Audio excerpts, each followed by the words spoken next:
हुजूर ने फरमाया जो बीवी अपने शौहर के कपड़े धोएगी,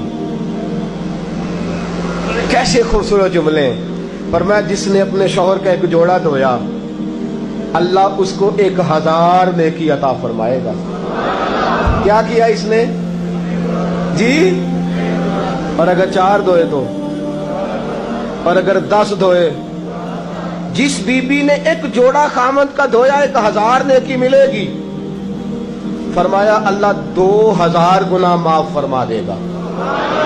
और जिस बीबी ने एक जोड़ा अपने खामद का धोया, मेरे रसूल पाक सल्लल्लाहु ताला अलैहि वसल्लम फरमाते अल्लाह उसे अपने कुर्ब का 1000 दर्जा अता फरमाएगा।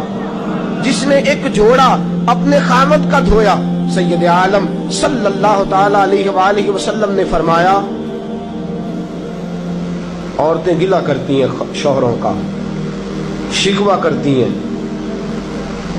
मैं फिर अर्ज करता हूं, मेरी हैसियत एक नाकिल की है, बहुत सी गलतियां, बहुत सी कोताहियां जिंदगी का हिस्सा है।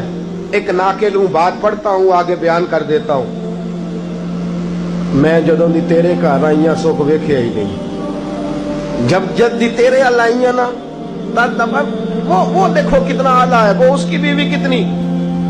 हदीस सुनाने लगा हूं, मेरे रसूल पाक सल्लल्लाहु अलैहि वसल्लम ने फरमाया जिस बीबी ने एक दफा कह दिया अपने शौहर से कि जब से तेरे पास आई हूं भलाई नहीं देखी, एक दफा कहा, एक दफा बोली कि जब से तेरे पास आई हूं भलाई नहीं देखी,